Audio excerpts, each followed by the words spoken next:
Alléluia, Alléluia. Gloire à Dieu. Que le nom du Seigneur soit béni. Shalom, shalom mon peuple. Que la grâce du Seigneur soit avec vous. Bienvenue, bienvenue pour une nouvelle vidéo qui, je l'espère, vous ravira et surtout permettra de remettre l'Église au centre du village et chaque croyant à sa place et aussi redonnera force et espoir à toutes les femmes, à toutes ces femmes dont on a dit que ta place est à la cuisine. Alors non, la place de la femme n'est pas à la cuisine. La place de la femme est là où Dieu la place. À l'aube du 21e siècle, je suis encore extrêmement étonnée qu'en dépit de tout ce que Jésus a fait pour libérer les femmes, on entende encore ce genre de discours. Et je suis étonnée de voir que certains religieux placent les traditions sociétales au-dessus de la volonté de Dieu. Dieu a de tout temps utilisé les femmes. Il n'a pas attendu la nouvelle alliance pour le faire.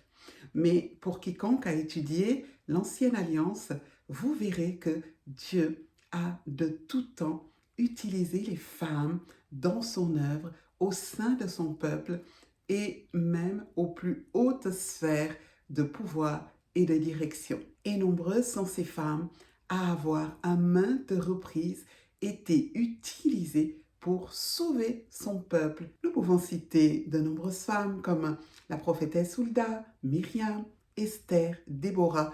Toutes ont joué un rôle prépondérant au sein du peuple d'Israël. Et le Saint-Esprit a ramené à mon souvenir un verset extrêmement intéressant qui se trouve dans Michée, que je vais vous lire.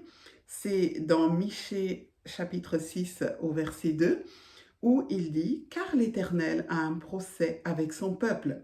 Il veut plaider avec Israël. Mon peuple, que t'ai-je fait? En quoi t'ai-je fatigué? Réponds-moi. Car je t'ai fait monter du pays d'Égypte, je t'ai délivré de la maison de servitude, et j'ai envoyé devant toi Moïse, Aaron et Marie. » Donc ici, Dieu fustige son peuple, Dieu reprend son peuple en lui rappelant qu'il a envoyé au-devant de lui pour le guider 3 personnages clés qui sont Moïse, Aaron et Marie, la sœur de ces 2 hommes. Donc, il met Marie au même titre que les leaders qu'il a envoyés au-devant de son peuple. Et Marie, nous le savons, était prophétesse, elle enseignait les femmes et Dieu n'a pas jugé que c'était une petite chose. Alors vous avez sans doute déjà entendu ces questions. Pourquoi les femmes sont-elles absentes dans le Nouveau Testament? Pourquoi on les voit très peu? Pourquoi est-ce que Jésus n'a pas choisi d'apôtres femmes? Eh bien, la réponse, elle est simplissime. D'abord, du temps de Jésus, nous étions dans une société patriarcale, extrêmement rigide, extrêmement codifiée. Ce qui veut dire que les femmes n'avaient pas accès à l'espace public. Les femmes avaient des enfants, elles avaient une famille à gérer. Et il est tout à fait logique de comprendre qu'elles ne pouvaient pas délaisser leur foyer et leurs enfants pour suivre Jésus dans ses pérégrinations et dans ses voyages de lieu en lieu, de contrée en contrée. C'est quelque chose qui est tellement simple à comprendre. Cependant, quelques femmes l'ont quand même accompagnée. Et parmi ces femmes, nous avons Marie-Madeleine et toutes ces femmes qui étaient en marge de la société parce qu'elles étaient possédées, elles avaient des démons et donc elles ne pouvaient plus vivre en famille, elles étaient rejetées, elles étaient marginalisées, mises au banc des sociétés. Ces femmes-là, lorsqu'elles ont rencontré Jésus et que Jésus les a guéries, a chassé leurs démons, elles ont suivi le Seigneur. La deuxième question, c'est pourquoi l'apôtre Paul a-t-il interdit aux femmes d'enseigner alors que ni les autres apôtres ni Jésus ne se sont jamais prononcés là-dessus et n'ont jamais émis une telle interdiction? Eh bien, c'est simple. L'Occident a fait de Paul son modèle, tandis que l'Orient, c'est plutôt l'apôtre Pierre. Mais Jésus n'a jamais interdit aux femmes d'enseigner. Et c'est là qu'il devient dangereux de croire que les traditions sociétales peuvent exprimer la volonté de Dieu. Lorsque nous étudions la parole de Dieu, nous devons l'étudier également dans son contexte. L'apôtre Paul est celui qui a été le plus prolifique au niveau de l'écriture parce qu'il a beaucoup voyagé et qu'il s'est tourné vers l'évangélisation des païens, tandis que les disciples qui ont été avec Jésus sont restés majoritairement à Jérusalem. Lorsque nous étudions la vie de l'apôtre Paul, on se rend compte qu'il était un rabbin de l'école de Gamaliel. C'était quelqu'un d'intellectuel, c'était quelqu'un d'érudit, c'était quelqu'un d'instruit. Et si l'Occident l'a pris pour modèle, c'est tout simplement parce que de tous les autres disciples, c'est celui qui a le plus écrit et qui s'est prononcé sur des choses sur lesquelles les autres ne l'ont pas fait. Ayant fondé de nombreuses églises, l'apôtre Paul se devait de leur donner des règles de fonctionnement et de poser les doctrines fondamentales pour la croissance et l'édification de l'Église. D'où son interdiction en apparence pour les femmes d'enseigner. Mais ce que l'apôtre Paul ne savait pas, c'est que les femmes qui hier n'étaient pas instruites, n'avaient pas accès à l'éducation, n'avaient pas accès aux écoles rabbiniques, allaient elles aussi bénéficier des mêmes privilèges que celles que le Seigneur lui a octroyées. Si vous connaissez le fonctionnement des sociétés orientales, vous pourrez comprendre l'interdiction de l'apôtre Paul. C'est à peu près dans ce même mode de fonctionnement de la société que les femmes se trouvaient. Et donc, il est évident que des femmes qui n'ont pas été instruites, qui n'ont pas eu accès à l'éducation, qui n'ont pas eu accès aux formations rabbiniques, ne pouvaient pas enseigner et ne pouvaient pas poser des doctrines, la doctrine de l'Église. Et le deuxième point intéressant, c'est que Paul confrontait de nombreux faux docteurs, de nombreux religieux ayant lui-même était un pharisien et de ce fait, il fallait réfuter leurs fausses doctrines et pour cela, il est évident qu'il fallait avoir la connaissance et l'instruction nécessaires. Ça, les femmes ne l'avaient pas. Permettez-moi de vous dire que ce sont les hommes et non les femmes qui sont à la base de toutes les fausses doctrines, de toutes les déviances et de tous les schismes religieux que nous connaissons aujourd'hui. Ce sont malheureusement les hommes et non pas les femmes qui en sont à la base. La venue de notre Seigneur a non seulement bouleversé sa société, mais également le rapport homme-femme. Parce que là où les femmes étaient condamnées, il est venu les réhabiliter. Jésus a non seulement bouleversé la société de son temps, mais il a également permis que les rapports hommes-femmes soient complètement changés. Et lorsque vous lisez l'histoire de la femme adultère, c'est là qu'on peut véritablement se rendre compte à quel point les femmes étaient victimes de la misogynie et de la méchanceté des hommes parce que face à un même péché, on va condamner la femme et on va libérer l'homme. Vous remarquerez que lorsque on a amené la femme adultère sur la place publique afin qu'elle soit lapidée, l'homme n'y était pas. L'homme a été libéré et Jésus a fustigé une telle attitude, une telle dureté et une telle hypocrisie de la part des hommes. L'apôtre Paul ne savait pas que la société allait changer à ce point et que les femmes allaient avoir accès à tous les domaines de savoir, de pouvoir, d'instruction et que les mêmes privilèges qu'il avait obtenus du Seigneur, Dieu allait également en faire don aux femmes. Si sous la rigidité de la loi, Dieu a néanmoins utilisé des femmes, à plus forte raison sous la grâce, avec le don du Saint-Esprit, Dieu a-t-il continué à utiliser les femmes Et nous en avons de nombreux exemples de ces femmes qui ont été utilisées à tous les niveaux, que ce soit les 7 filles de Philippe qui étaient des prophétesses, que ce soit toutes les femmes diacres que l'apôtre Paul lui-même cite, que ce soit Prisca et Aquilas, qui étaient un couple apostolique qui ont accompagné l'apôtre Paul dans ses voyages missionnaires.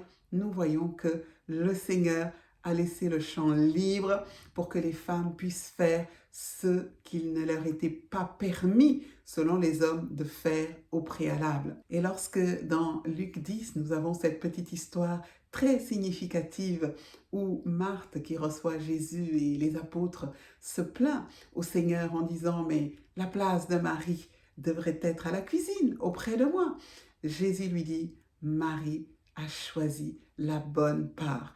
Elle a fait ce qu'il n'était pas permis de faire pour l'époque, à savoir s'asseoir aux pieds du Seigneur comme un disciple pour l'écouter. » Jésus n'a pas jugé que Marie n'était pas à sa place et que sa place était à la cuisine.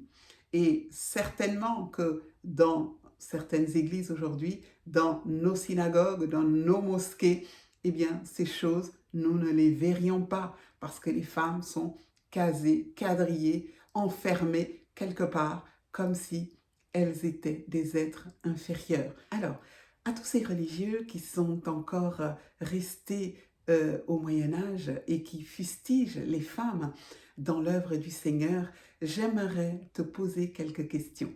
Et si tu es capable de me répondre, alors je te donnerai raison. D'abord sur le ciel.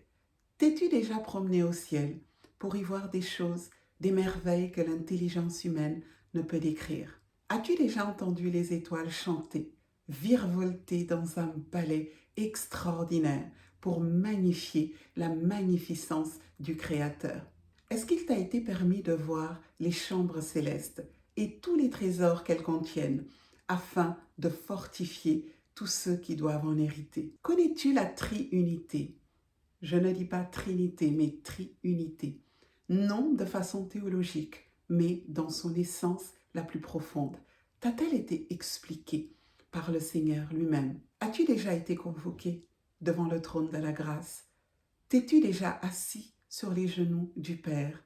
A-t-il déjà joué avec toi comme on joue avec un enfant? T'a-t-il déjà caressé, exprimé son amour afin que tu puisses l'enseigner à ses enfants? Sais-tu de quelle façon les esprits devant le Père acceptent leur mission? As-tu déjà vu les cartes divines qui contiennent la volonté du Père pour chaque âme sur la terre? Alléluia! Oh, alléluia! Alléluia!